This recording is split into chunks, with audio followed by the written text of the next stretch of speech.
Radio मिर्ची presents एक पुरानी कहानी।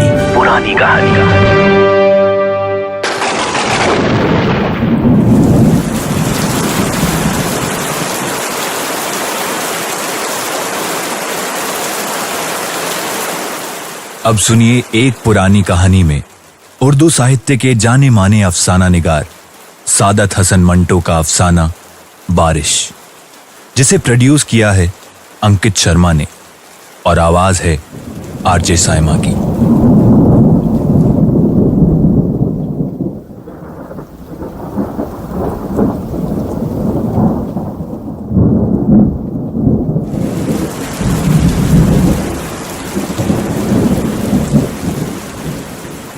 मूसलाधार बारिश हो रही थी और वो कमरे में बैठा जल थल देख रहा था।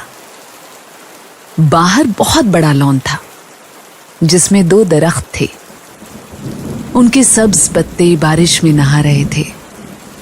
उसको ऐसा महसूस हुआ कि वो पानी की इस बारिश से खुश होकर नाच रहे हैं।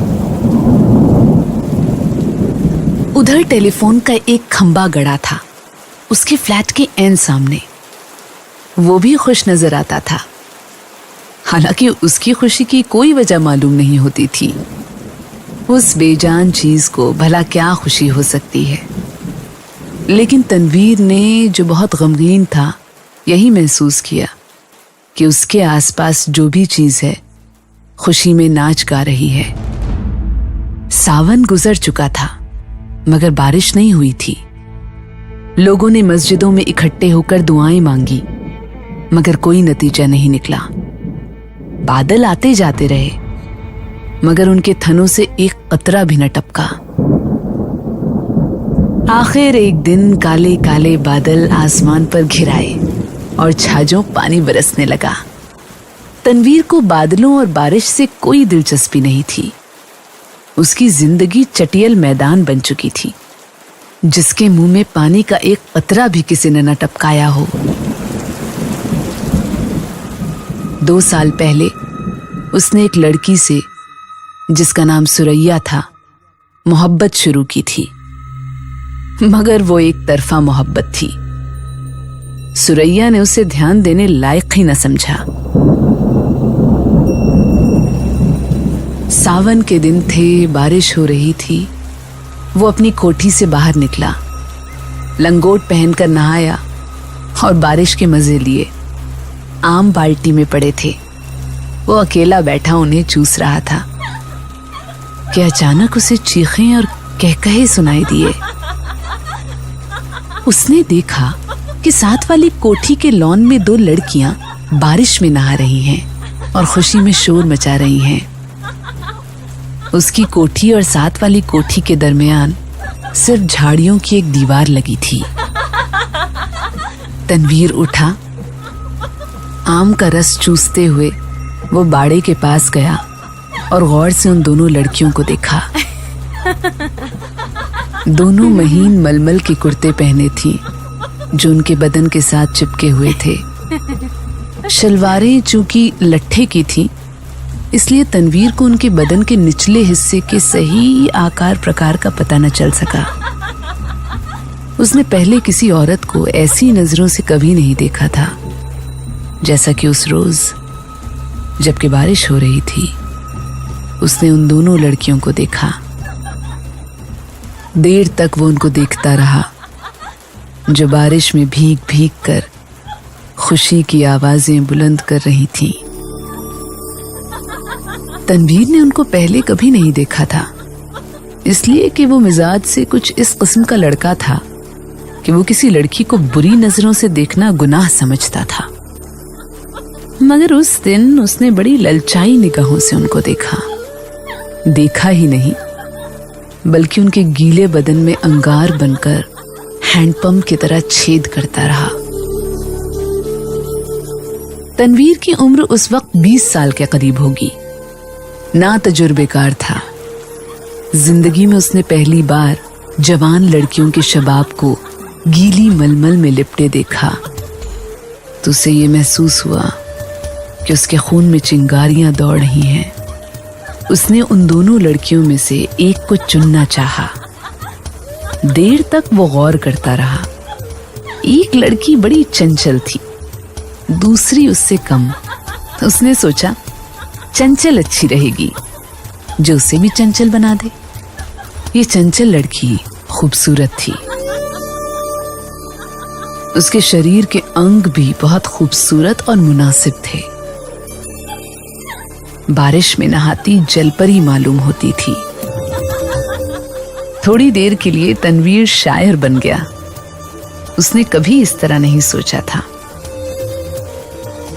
लेकिन उस लड़की ने, जिसका कुर्ता दूसरे के मुकाबले बहुत ज्यादा महीन था, उसको ऐसे ऐसे शेर याद करा दिए जिनको वो काफी वक्त पहले भूल चुका था।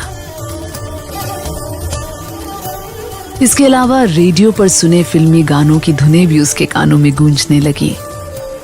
उसने बाड़े के पीछे ये महसूस करना शुरू किया कि वो अशोक कुमार है, दिलीप कुमार है। फिर उसे कामिनी कौशल और नलिनी जयवंत का ख्याल आया।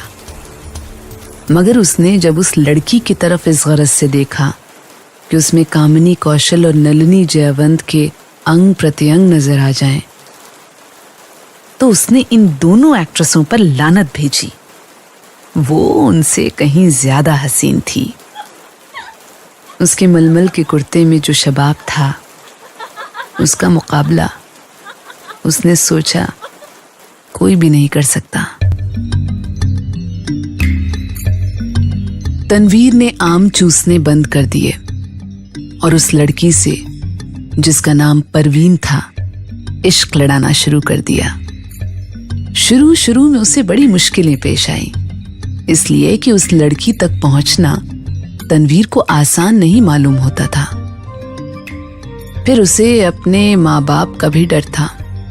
इसके अलावा उसे ये भी यकीन नहीं था कि उसे वो खिंचन महसूस हुई है कि नहीं जो तनवीर को हुई थी। बहुत दिनों तक वो इन्हीं उलझनों में गिरफ्तार रहा। रातों जागता, छोटी झाड़ियों की तरफ जाता, मगर वो नजर ना आती। घंटों वहां खड़ा रहता और वो बारिश वाला नजारा जो उसने देखा था, आंखें बंद करके अपने मन में दोहराता रहता। बहुत दिनों बाद आखिर उसको एक दिन उससे मुलाकात करने का मौका मिल ही गया। वो अपने बाप की कार में घर के किसी काम से जा रहा था कि परवीन से उसकी मुठभेड़ हो गई।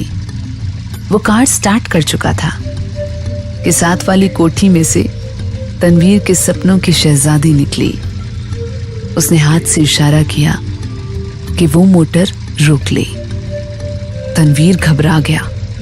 हर आशिक ऐसे मौकों पर घबरा ही जाया करता है। उसने मोटर कुछ ऐसे बहंडे अंदाज में रोकी कि उसको जबरदस्त धक्का लगा। उसका सर जोर से स्टीयरिंग व्हील के साथ टकराया, मगर उस वक्त वो शराब के नशे से ज्यादा सुरूर में था। उसको उसकी महबूबा ने खुद बुलाया था। परवीन के होठों पर गहरे सुर्ख रंग की लिपस्टिक थुपी हुई थी। उसने सुर्ख मुस्कुराहट से कहा, माफ फरमाइएगा, मैंने आपको तकलीफ दी। बारिश हो रही है ना, तांगा इस दूर दराज जगह मिलना मुहाल है और मुझे एक जरूरी काम से जाना था। आप मेरे पड़ोसी हैं, इसलिए आपको ये तकलीफ दी। तकलीफ का क्या सवाल पैदा होता है? मैं तो उसकी जबान लड़खड़ाई। आपसे पहले मिला नहीं हूं, लेकिन आपको एक बार देखा था। परवीन अपनी सुर्ख मुस्कुराहटों के साथ कार में बैठ गई और तनवीर से पूछा, आपने मुझे कब देखा था? आपकी कोठी के लॉन में, जब आप और आपके साथ एक और लड़की बारिश में नहा रही थी। हाय, आप देख रहे थे? ये गुस्ताखी मैंने जरूर की है, इसके लिए माफी चाहता हूं। आपने देखा क्या था? एक सवाल ऐसा था कि तनवीर उसका जवाब नहीं दे सकता था। आए बाएं साएं करके रह गया। जी कुछ नहीं, बस आपको, मेरा मतलब है 2 लड़कियां जो बारिश में नहा रही थी और खुश हो रही थी, मैं उस वक्त आम चूस रहा था।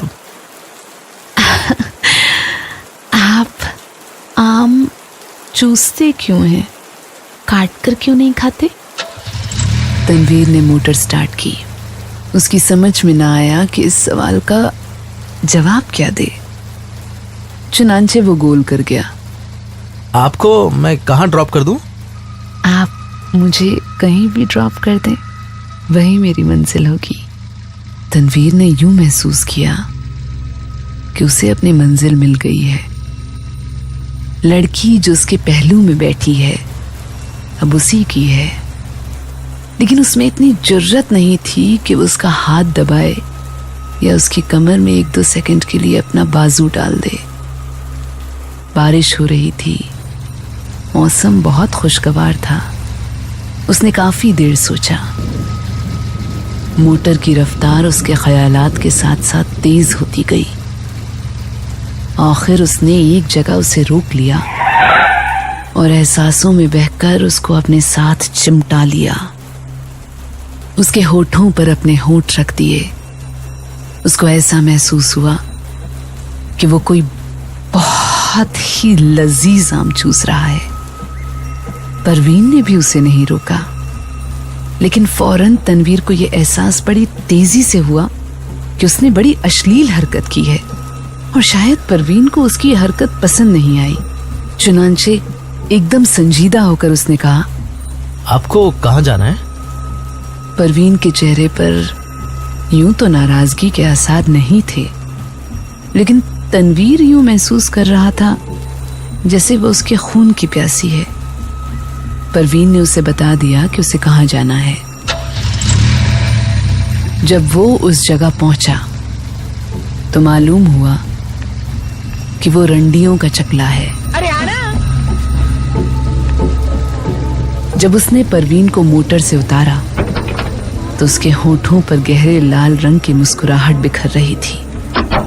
उसने कूल्हे मटकाकर ठीक वैश्याओं के अंदाज में कहा, शाम को मैं यहां होती हूं, आप कभी जरूर तशरीफ लाइए।